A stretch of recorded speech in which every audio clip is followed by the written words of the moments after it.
The next speaker is Shohei Shigematsu. He graduated in 1995 of the Kyushu Fukuoka Japan University and the Verlag Institute of Amsterdam. He joined OMA in 1998. He has directed the office at New York since 2006 and became partner in 2008. His designs for cultural spaces include the National Museum of Fine Arts at Quebec, the Fine Arts Center at Miami Beach, and collaborations with artists such as Kai Guo Qiang, Marina Abramovic, and Kanye West. Today, Shigematsu is designing projects in San Francisco, New York, and Miami, as well as a complex for multiple uses in Santa Monica. We have the maquette exposed at the Chapultepec forest. His commitment include work in all over the world, such as the new Center for Bogota, Colombia, urban water management strategy after Sandy Hurricane at New Jersey. Let's welcome Shohei with a round of applause. Good afternoon. Thank you. I'm very honored to be speaking here. I'm the only Asian speaker in the whole list, but I live abroad for 20 years, so I'm a kind of hybrid. Anyway, it's a design week, Mexico, so I would like to start from speaking about design and relationship to my background and also to economy to some degree. This is the GDP decline of Japan after post-war. It has a steady decline marked by major economic crises. This is a superimposition of my life to that graph. So you can clearly see when I was born, when I attended university, when I became a partner, it all coincides with the major economic crisis. So somehow I'm doomed to live with the downturn or economic crisis. So I actually investigated the effect of a downturn to architecture and urbanism at GSD and also at Columbia University. In short, when the economic indexes goes down, basically human indexes goes up, like feeling and thinking. So one of the typology that gets built the most during the recession is, for example, religious architecture, like this, because of course you lose faith in money, then you have to find something else. But also it's not a secret that a lot of invention has been made during the recession, and also a lot of architecture and urbanism manifestos were written during the recession. As you can imagine, when there is no work for architects, you can rather concentrate on writing really good books. Here I would like to talk about the relationship of design and economy. This is architecture from 60s. There's a sense of gravity, sense of edge, sense of materiality, sense of vision. This is one of the mainstream architecture in Japan after 25 years of recession. No materiality, no edge, no color, no nothing. Which a lot of people refers to it as coming from a Japanese sensitivity or minimalism in the culture, but I actually think that's not really true. But this is a product of really long time recession and architects being taken away the right to actually express itself in the bigger urban projects in Japan. What I'm trying to say here is that in my parents' age or in Rem's age, upturn and modernization was always maybe coupled, and downturn and demodernization was coupled. But in our age right now, this is far more complex. Even downturn and modernization happens, and upturn and demodernization happens. So we have to be very flexible in monitoring the changes that are happening in the world. So which I'm trying to do through our office, which I want to show you today. This is just an anecdote, but this is SML Excel, as you know, written by Rem Koolhaas. I give a lot of lectures in universities, and often Dean actually asks students, oh, who has SML Excel, thinking that everyone has it, but in recent cases, there are a lot of students don't have it, and which is, it's, as you can imagine, it's 20 years after it was published, so it's becoming almost like a classic thing, and that's what I'm trying to fight against here as an OMA. I don't know why the screen is cut here, if you could fix. I'm using the new format, not the old format. So OMA, as you know, started as a collective from AA with Elia and Rem, etc. And Rem, basically when Rem started to take over the office, I think OMA became almost an incubator of all these successful offices. So as a whole, it was still collective as an influence, but basically Rem maybe overspawned too many young architects. Now, of course, that's coming into an effect to OMA, where every competition, international competition, we have to fight against our ex. So now our system is kind of evolving a little bit further.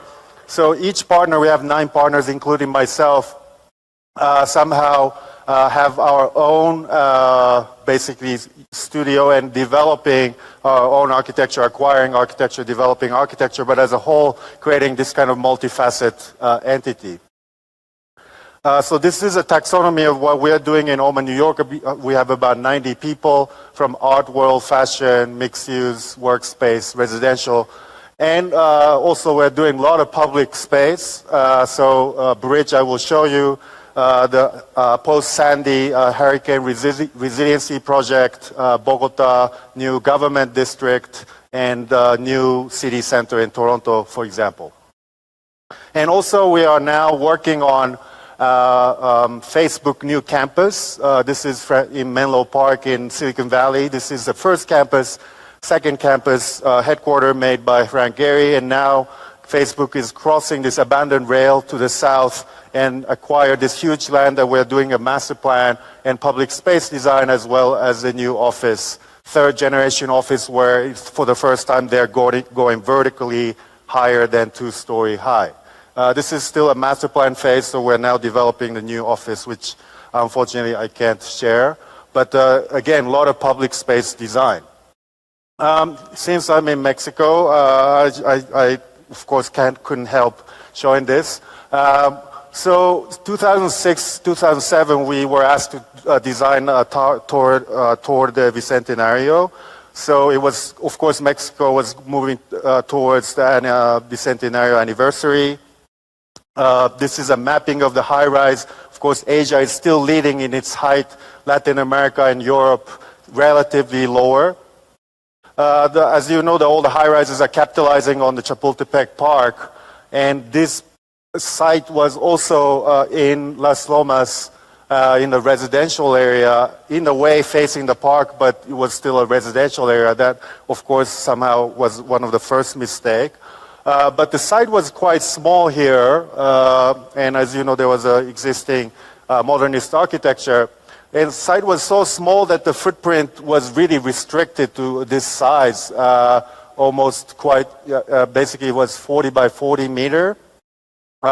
So we, in order to get the FAR that the developer wanted, the tower would have became like 400 meter tall. So we said, why don't we grow horizontally at the datum of the surrounding buildings, or only towards the park. So we pulled this point towards the park, made this shape that are almost like a 2 pyramids, one upside down put together. One is maybe traditional, one is maybe visionary.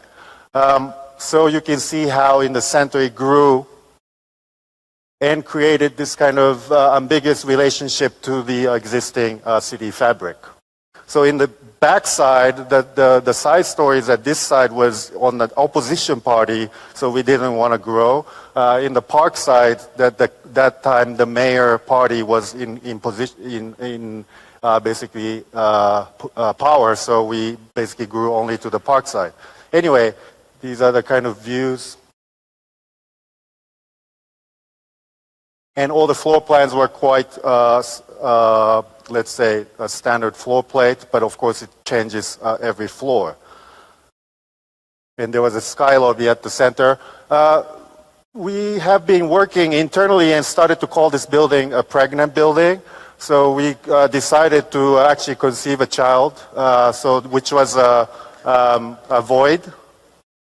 because the floor plate became so deep, we had to bring natural light in. So we made this atrium that is almost like a funnel through the building. One has a view to the city, one has a view to the park. So there's no flat space in this atrium, but it's connecting the two sides and bringing natural light into the deeper part of the office. So it became almost like an object, or let's say a child inside the belly.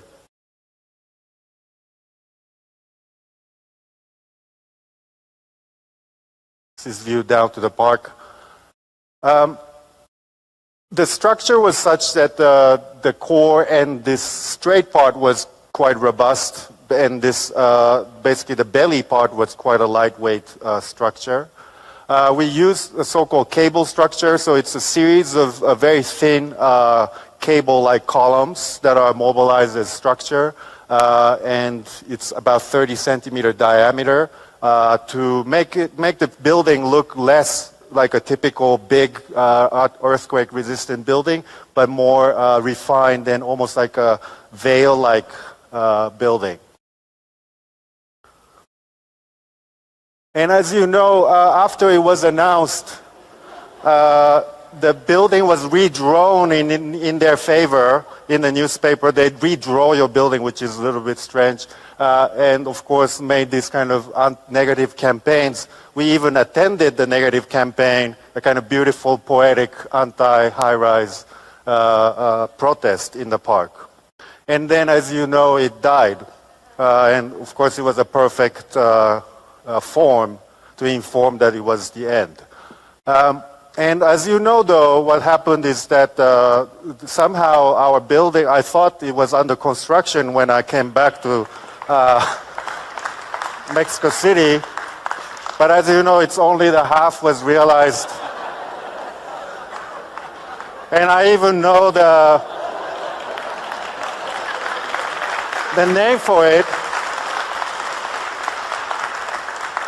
But please don't attack the architect, because I hate my building to be called Doritos after. But yes, but in a way, you know, a lot of sculpture, beautiful sculpture without any part, like a missing parts. This triggers more imagination about the building, so I think it's actually quite a poetic outcome. But we are back here and we would love to do something here. Landscape and architecture. As you know, the High Line became one of the most popular destinations in New York, much more than any buildings. Since then, as you know, the High Line was regenerated one after another in different municipalities. You name it. This comment by Auditorium actually triggered me to really think how we would do it. Of course, the High Line was very successful because it was a reappropriation of the existing infrastructure. So they didn't have to over-design so much. But we are in the second wave, or we are the basically we are basically the High Line effect people. So we have to actually acknowledge that we have to rebuild High Line-like structure from zero. So this project came into the office, which was Bridge Park in Washington, D.C., connecting D.C. side to the Anacostia, which is a low-income neighborhood. So typically, any bridge, you have a gentle slope to make a clearance under. This time, we basically made an X so that the both side actually goes crossing and creates a symbolic plaza in the center. So when you're coming up from one side, basically you see the gateway, and you can also have a program underneath the other wing, and then creating a symbolic plaza in the center. What it does is that you can actually go and continue going up to the bridge. You don't have to go to the other side, but you can go up and have a very great view back or to the DC. This is also acknowledging L'Enfant's famous urban planning in DC, which has a series of skewed X's that in the intersection of X, you have a great architecture, great public space. So it's almost making that X vertical and having a program activity around the X. like performance space, cafe, etc. So it's more like a Rialto bridge, but more a kind of a funky Rialto bridge. Here you have also activities, cafe, also water filtration, and also structurally it actually works. This is a water filtration. It's so close to Pentagon that we just simulated how it looks from the Air Force One.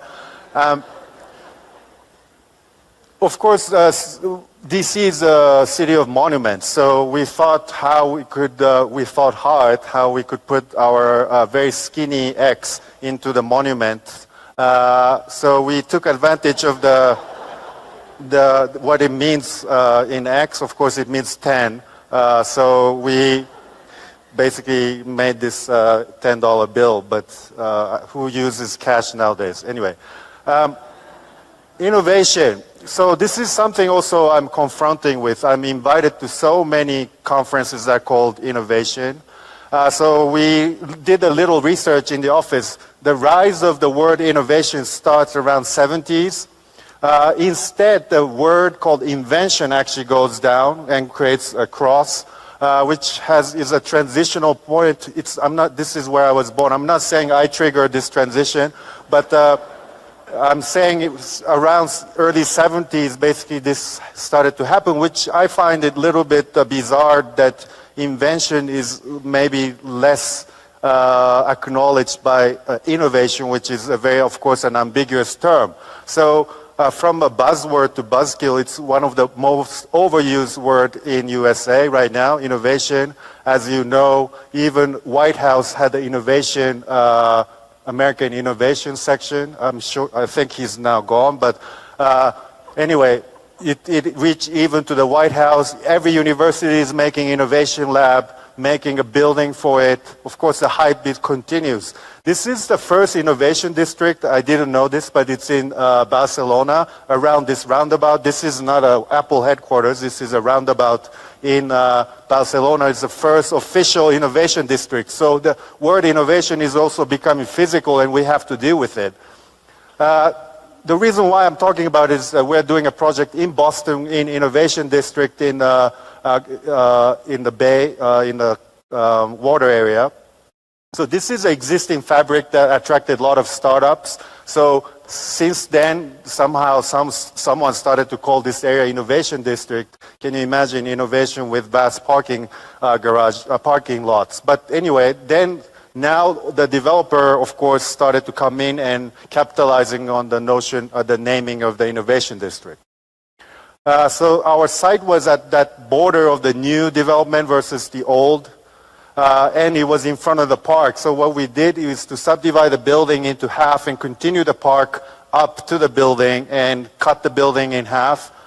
So you create this kind of terraces that faces the water in the park. What it does is that in our notion, this part attracts maybe more startups and more, let's say, innovative thinking tenants. Here are more established tenants. So you also can have a segregation between the, let's say, up and coming and established. And have this kind of winter garden and terraces that overlooks the park and the water like this. What it does is also to really make a volumetric relationship to the old ones. So we are at the border, as I said, so the lower portion actually make a relationship to the old and the new one to the new.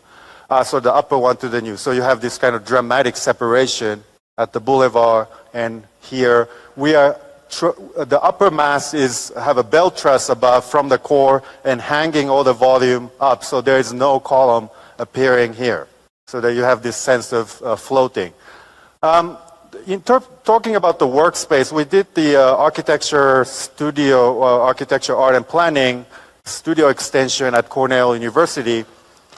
We were the third architect after Stephen Hall and Barker and Leibinger in a way failed. This is quite rare for OMA because typically we start and someone takes over. But so this is the art squad of Cornell. Tom's building is somewhere here that he showed. The architecture, art, and planning was housed in different buildings, so they weren't maximizing the potential of interdisciplinary study, and also they didn't really like each other. And also this north side, although it's facing a very natural, interesting nature gorge, like a canyon, it wasn't really used as a kind of pleasant public space, and all the focus was on this art squad. So our idea was to reunite the college as one, but also to create some kind of plausible public space on the north. So we decided to actually make a building, or make a place, not even a building, informed by existing buildings lines. So the building is defined by all the lines that are already existing in the campus. And creating a mini art squad in the north side, it's like a bridge-like element that connects these buildings, but as well as creating a column-free, flexible space that spans over existing road with a cantilever, 48 feet, about 15-meter cantilever, and which creates a bus stop underneath. In order to achieve this, we had to mobilize the trusses, so we had to use all this perimeter truss, but also internal truss, which of course, if you use a conventional truss, it will be an obstacle to have flexible circulation. So we analyzed the moment diagram of this truss, and then started from a Vierendale structure to gradually become a truss, so that you basically, in the center where you have more circulation, we kept the Vierendale so that people can pass without hitting their head. So you can see this traveling truss from Vierendale to conventional truss also here. So the students can realize the forces that are occurring in this building. So this is the building inside, how it's inhabited. Students are very good at using, of course, the architecture as their part of the, domestication is pretty intense. Playing with it. This guy invented the hammock like a second day after it opened, and then grew into kind of creating his own empire using the truss, and make everything kind of attached to the truss. It's quite smart. Playing, transportation. In order to do that, we brought all the infrastructure, data, electricity, natural light, chilled beam, everything onto the ceiling, so it's quite high tech, as opposed to the floor, which is just a radiant heat floor, so it's quite low tech, to ensure the future flexibility can be achieved. So you can see the contrast of quite a charged ceiling versus very elemental floor. There was another volume which is a dome. It's more like a landscape-like element, concrete dome that intersects to the upper plate, as you can see, which provides the auditorium and the crit space under. So it's creating a completely different world to the steel structure, but here more concrete structure, creating exterior landscape-like situation like here, also here.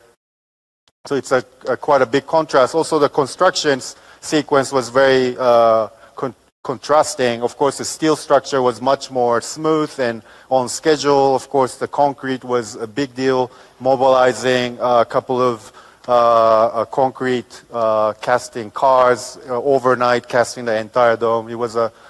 We couldn't fail, so it was a very sensitive operation. Because of this kind of topography we created, of course, it attracted some kind of more urban activities that didn't exist in the campus immediately. But of course, we had to. These guys started skateboarding even before we took pictures, so we had to say no. But here, people were skeptical. It's a very cold weather here, so. Skeptical about the covered exterior space, but now they're using it quite well.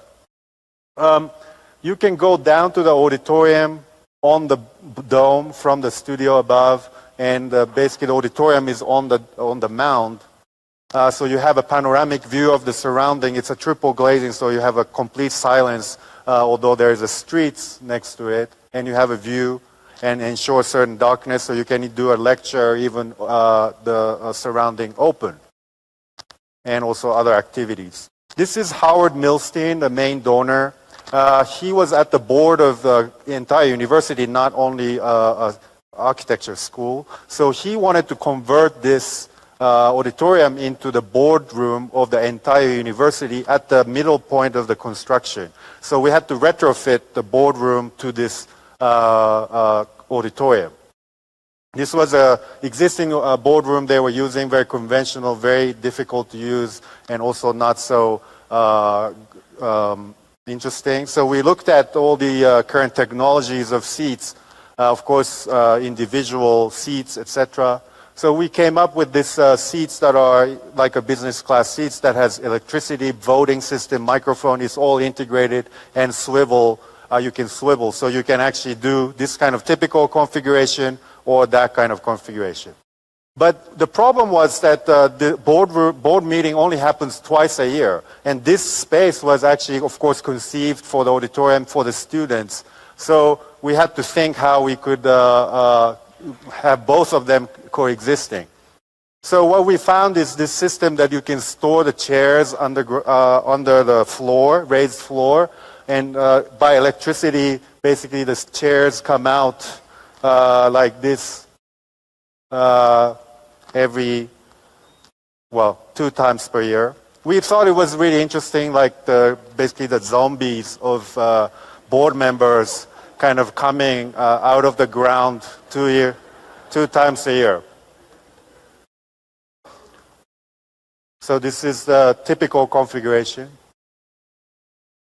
This is a dome where you have a crit space, flexible wall that subdivides the crit space so that you can have simultaneous crit.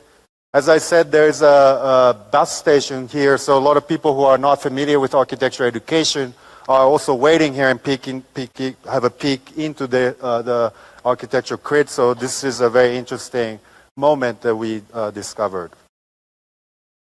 Bathroom is also designed. It's a single stainless steel ribbon that has an intersection of 2 genders. So you're always sitting next to a different gender, but you never realize. Even the signage is quite ambiguous, X, Y, and XX. It's like the gene information. So you're a little bit confused which way to go. And these are the walls. So it's full height, so you don't hear the sound nor smell, but you're always next door to the different genders, so you maintain a certain level of tension. Museum extensions. I've been dealing with a lot of extensions. Started in 2001 for Whitney extension in New York. This was an infamous one by Michael Graves. And also this is another infamous one by ours, which got canceled. And then, as you know, Renzo Piano took over. Although even Renzo failed in Upper East Side, so they had to build in downtown. There's a conspiracy theory that OMA and Renzo Piano is the same office because OMA always starts and Renzo Piano takes over. I'm doing an extension at Albright Knox Gallery in Buffalo. Beaux-Arts building, 60s extension, beautiful extension by Gordon Bunshaft, SOM. This is creating a wall to the park that is designed by Olmsted.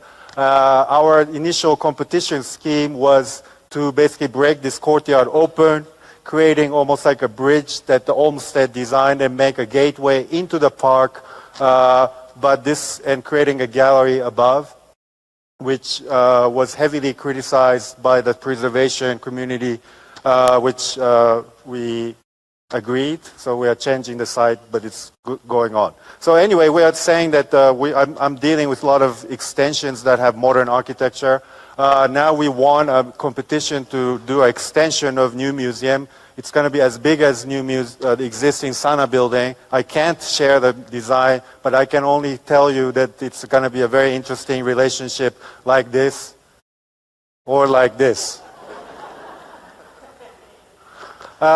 This is also an extension we did in Quebec. So the Quebec is a capital of Quebec in Canada. So this is a battlefield park where French and English fought. This is the existing museum. which was always in the park. They acquired a new site that faces the new city's boulevard next to the church. So it's the first time that the museum will have an address to the city. So in order to acknowledge the history and the context, we thought that not only the art extension happens, but all three entities that are at this site, park, city, art, all extend at the same time by peeling off the ground. So you can see that the park continues over the building, topography as a topography, and the city slips under, and art becomes a catalyst between the park activity and the city activity. The three gallery boxes are pure translation of their need. This is the how it's built. This is a former prison that are connected by the, they're using it as a museum, of course, and then connected by the tunnel, and then we are connected to the church, which will be also be used by the museum in the future. So it's a building that is simultaneously connected to prison and church, which is, of course, a very interesting building. So this is a new address to the city. It's intersecting to the church. The entire ground floor is almost designed as an extension of the street or plaza or event space, because in Canada, the museum has to raise their funds by themselves. Half of their funds has to be raised. So they use the building as a vehicle to actually make revenues. So we had to make a column-free space so that any type of event could happen. So this is looking back to the city side, how this column-free space entrance is a mixture of the park on the left and then the church's wing intersecting and creating this abstract silhouette of the church.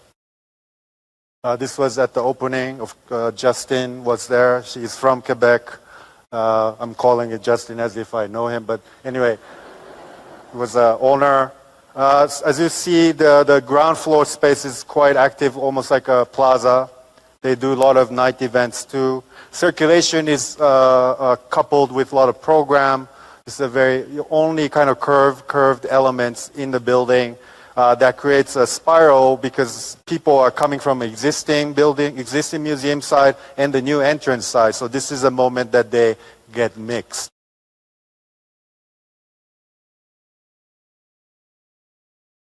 This is a grand stair.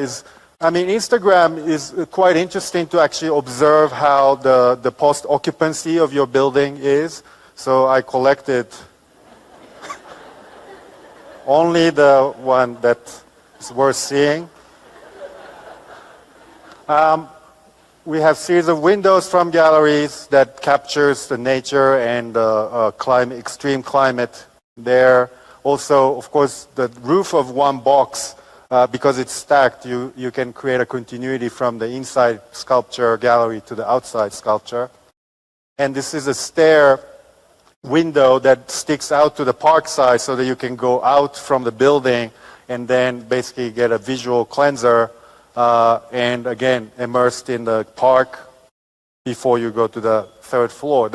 The facade is glass, triple layered, the textured glass, fritted glass, and the visual glass, so it has a sense of depth. Also creates a different appearance, of course, capturing different lights of the day. And because of the textured glass, it looks like an ice palace during the winter. This is showing how facade could shift. Creative economy. This, of course, design conference is part of this creative economy. Creative economy is now one of the growing economy, as you know. You can monetize it. It's $630 billion. So, of course, once something creative gets monetized, people start to use that as a vehicle for business. Of course, creativity is something that maybe you can fundamentally not monetize. But anyway, I'm also wondering how this trend is going. So this is the Creative City Network in UNESCO. There are 116 designated creative city. In last 3 years, they gave so many designation over last year was like 45 cities. So I started to wonder, yes, every city can be so creative. Then in 2025, there will be like 420 creative cities in the world if you project. So everyone becomes creative. So it's similar to the design, something that is, of course, more profound than something that you cannot entirely measure gets used like this, which worries me. And where it's coming from, maybe it's coming from a textbook like this made by Lord Cultural Resource, like a soft power. So basically excludes architecture, basically create a textbook for municipalities to do this and that to put your city onto the world map and also have economic return of this and that. So of course everyone buys into this kind of textbook. So there's a flattening, obsolete nature of a lot of events, and one is which I did a study at Columbia University, perennial, which is art events. This is the amount of biennials in the world currently is 196. What that means is that in given months like 2017 September, there are 19 biennials happening at the same time in the world. So you know what that means, that there are, of course, limited amount of art and curators and any things. So this kind of explosion of art events are also quite alarming in a sense. The visitors to a typical gallery, basically art museum, is now exceeded by, of course, art events. So my theory is that this is a little bit of a post-Bilbao effect, I think. Of course, in 90s, a lot of municipalities spent money to iconic architecture. Now that maybe is overwritten by a little bit by soft power. Basically, of course, uses a tent as a main venue, which is a very interesting contrast, I think. And this, I'm not saying this is a good or bad. I'm just observing and as an architect thinking how to deal with it. Of course, the experience in art events, as you know, is very also flat. In the city of Miami Beach, where the Art Basel is a home of Art Basel in the US, we did the event space, which is also, I think, part of the Art Basel effect. It's a Faena, it's an Argentinian developer who made the Puerto Madero single-handedly one of the most expensive real estate by making this Philip Stark design hotel. He came to the center of Miami Beach at that time, which was not so active. He bought the existing hotel and then built the condominium tower by Norman Foster. We were asked to do 3 cultural venues across the street, Collins, which is not on the beach side, but on the creek residential side. And as you know, who had been to Miami Beach, most of the activity happens on the beach side, so this side is a little bit of a difficult site to even bring people down. Our initial model, sketch model, as you cannot maybe believe, but this is a model we made. So this is like 4 equal volume rather than 1 big one and 2 equal volumes. So we wanted to subdivide this into smaller volumes so that it fits into the neighborhood. And also made this one a little bit circular so that it responds to the arc that the original hotel had, but also claims brutally the center of the entire Faena complex. So it's a building that is 2 volumes that are attached, so it looks like 2 buildings, but actually a single building. So this is how it's done. This is an existing preserved hotel. This is a mechanical parking, Norman Foster condominium, and the existing hotel. So it's an event space, effectively, with 1 black box and 1 classical plan, like a round plan. And also round one has a dome, so it has a very distinct experience between the 2, but you can use it as a single space, or you can subdivide into different space, different venues, so that you can have simultaneous events. Whenever I show this picture or building, everyone says, oh, you were inspired by Pantheon. Yes, to some degree. Who doesn't? But anyway, this Oculus is not only for that, but you know, in order to bring a big art or cars, we couldn't find any. We didn't want to make the elevators bigger, etc. So we are actually using this Oculus as a loading point also. And there's a balcony here to go up, and this was an event, so you can actually use the balcony to look down, but also in some events using the balcony itself as a area for performance. So you can subdivide the buildings into two, so one black box and one domed and round. The black box one have a big window to the creek side, having using the kind of nature as a backdrop for an event, and have some sense of view connecting the ocean side to the creek side. There is a third event space, which is a lobby, which is like mirroring the dome, which is almost like a pit, where you can also do third events. So effectively, this building is a machine of events. You can do 3 simultaneous events. In order to create a plausible arrival, we cut the building and then created this covered exterior arrival space with a water feature, which could also use as a public space. In order to achieve this cantilever, we mobilized the, again, skin for that, which is a series of arches that sustains a cantilever that are tied back to the ground.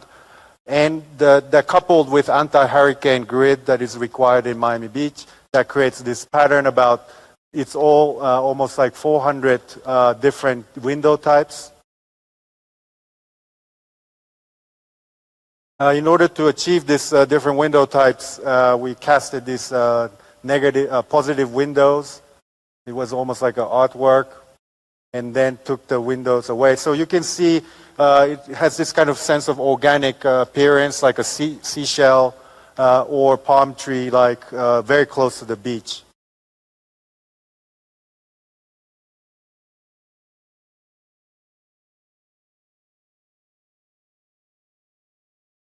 Circulation is around the perimeter. There are a lot of events that happened, Madonna concert, to culinary event, to product launch, to art event, wedding.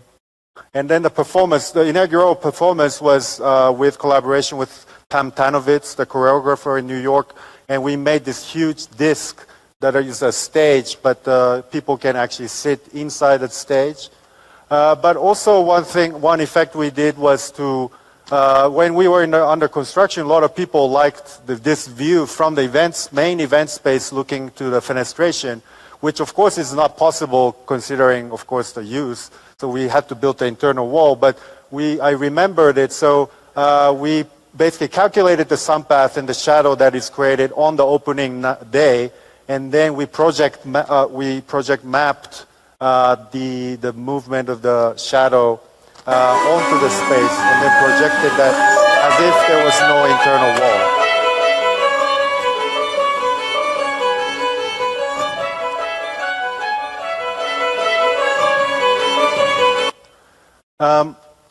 I don't have much time left, but we also do a lot of exhibition design. This was one we did in the Met, which was about how the boundary between man-made and machine-made in fashion industry is blurred. Now the pret-a-porter and ready-to-wear and haute couture is basically completely blurred because a lot of haute couture is actually using machine, a 3D printer and laser cutter to actually create more complex object like this. Like this is Iris van Harpen, the Dutch designer. So typically, the fashion design exhibition is all about coherence, basically same designer, single era, single culture. So you basically have some kind of intuitive narrative, but here it was all about the difference, but also about making a connection, comparing to the man-made versus machine-made. So it was a very complex brief. So I thought instantly that people had to really focus on the detail of the garments. The site was also unique, which was in Lehman Wing at the very end of the Met to the park. It's a modern extension done in 60s by Kevin Roach. I didn't know this wing until we were hired by this project. But anyway, it's a very strange wing. as you know, Met's experience is predominantly very classic, like this, the entrance and also the medieval court just before this Lehman wing that we were supposed to do the exhibition. In short, this was a place where you have natural light, so we had to block the entire natural light by creating almost like a cathedral inside the building, so which we call it the Ghost Cathedral. So it's a building inside a building. So we used the scaffolding as a really light structure and basically wrapped it with a membrane, and then conceived this series of pockets that are exhibition spaces. And we use this scrim that are basically integrating basically text and also projection. And scrim is something that you project from the front, it becomes very solid, but if you project the light from behind, it becomes very transparent.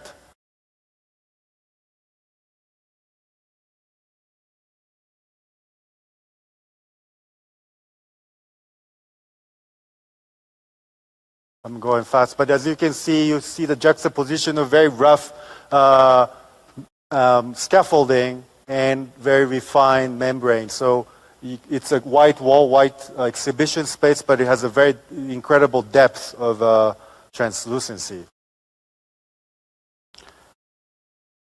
Also, one of the critique I had to the recent fashion exhibition was its overload of flat screen and media use, because it takes away your effort to actually confront really to the garments itself. So we decided to use no media. And if we are using the media, it's highly integrated to architecture, but also only showing not a catwalk picture, but only showing the detail of the garments. So this is mapped to fit in this poche. Just show you a little bit and end with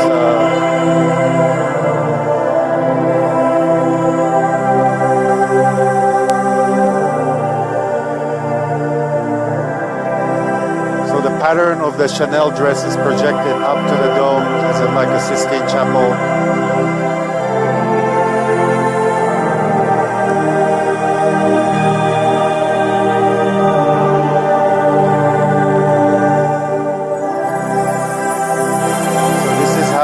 Integrated the projection only to fit within this architecture and then only show the detail of the dress.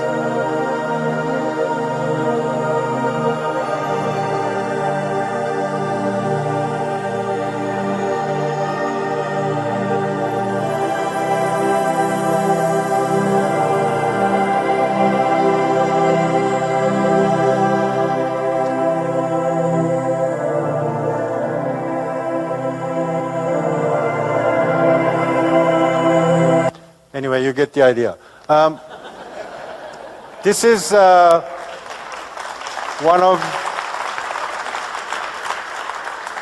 this is what I confront often, a very successful meeting that the client is basically not even taking the sunglasses off.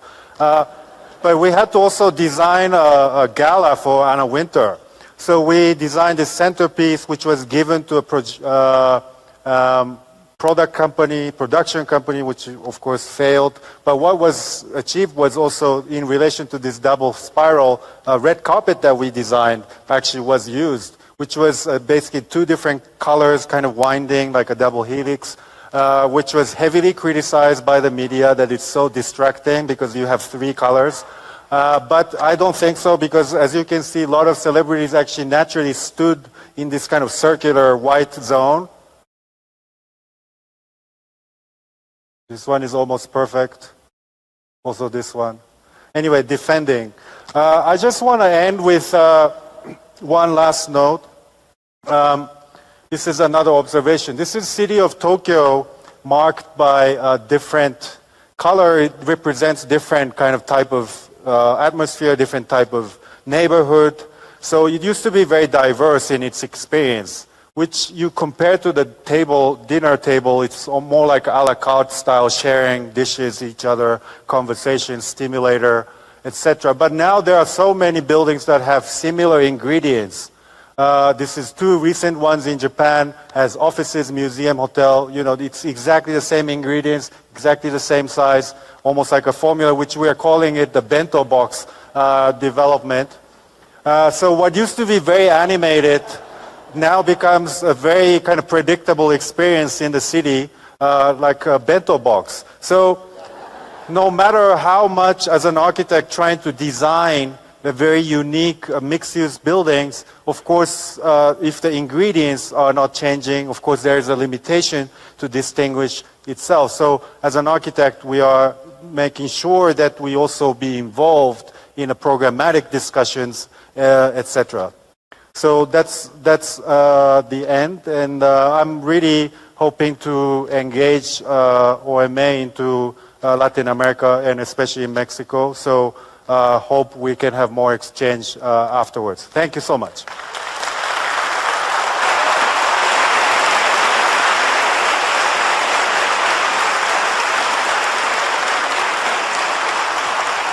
Thank you. Thank you very much for sharing your incredible work, your mind, and your humor. We appreciate that. You still have some time. I don't know if you would like to talk about the project in Bogota and Louisville, your social projects. Social project. Yeah, I have Michael. Well, I think one of the focus we do is also to cultivate our own interests. So I'm doing a food research about food industry in GSD, and from that, cultivating our own interests actually spawns a new typology, new architectural typology, because we are basically diving into a deeper understanding of the system. So Food Hub is one in Louisville that is almost like a community center based around the program of food production and supporting the local community. So that's something that is very important for us, that as an architect we just don't wait for the client to come, but we make a proactive move to engage ourselves into a social issues. Super cool. Congratulations. We have another... Sorry, this is what happens if you talk too long.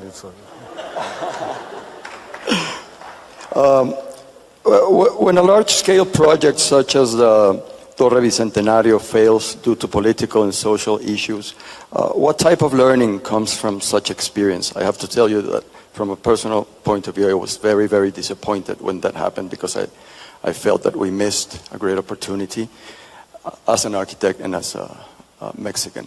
So what would be your thoughts on that?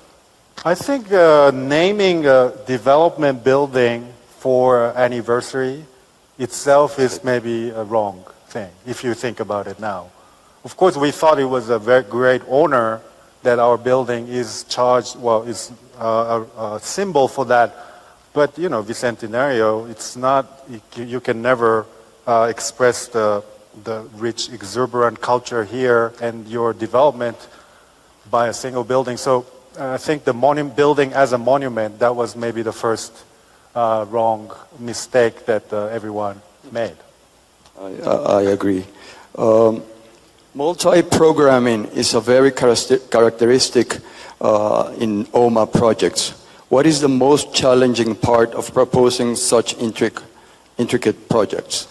I think when I teach also students, the mixed use, like a multiple program, is becoming too much of a default.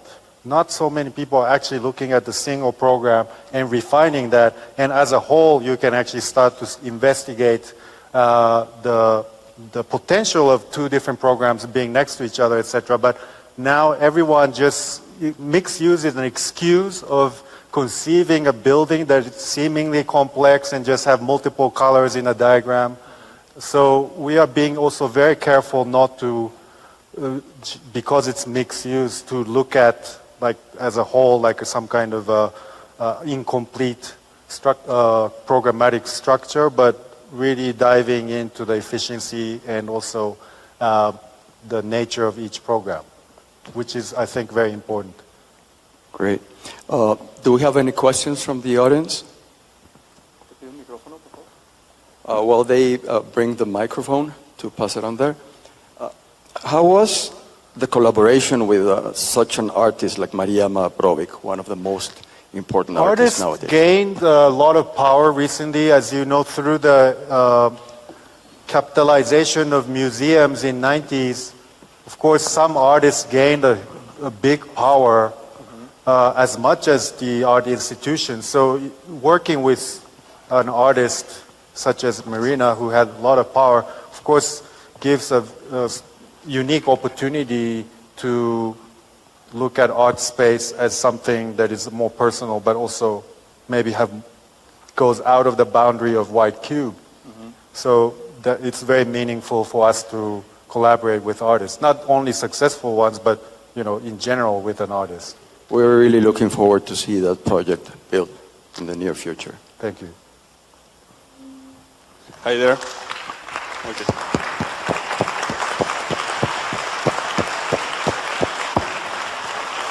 Is there a question? Sí, ¿quieres preguntar? Sí, claro. Well, when you have a company this big, this large, which kind of problems you gotta face? Well, for us, this more important. Well, it's more rich, the information. And another question is, well, it's not a question. Which message you have for us, for young generation? First question, bigger company. We're not that big though, like 300 plus, but yes, it's always a problem that there are more partners, meaning it's started to be difficult to critique each other's work and only refer to a financial state of the project. So that's the first step. A creative company becomes more corporate, I guess. But that's why OMA New York is trying to act as almost like a young firm to really not even using OMA's umbrella to really reinstate the energy of OMA so that people don't think OMA as a very established big firm. So, that's the way we are taking it. The message to young architects, well, I guess there are a lot of opportunities that are in the world, and I guess as I can only refer to myself, but to see other culture and understand the changes that are happening in the world, not necessarily to work there, but to be there and witness them. I think it's very important as our generation, but also to have a sense of entrepreneurship. I think architectural education is a little bit about putting, teaching too much of the knowledge, but not the knowledge deal with the new changes. So I think rather than, even if we study 5 years about museum, until you actually get a museum project, you really can't deal with it. So it's very important to learn how to react rather than to know, to not accumulate this knowledge, but to develop a tactics or develop an eye to capture the change and react to the change. Excellent. Thank you very much. Thank you very much. Thank you. That was awesome. No. It's perfect. It's perfect.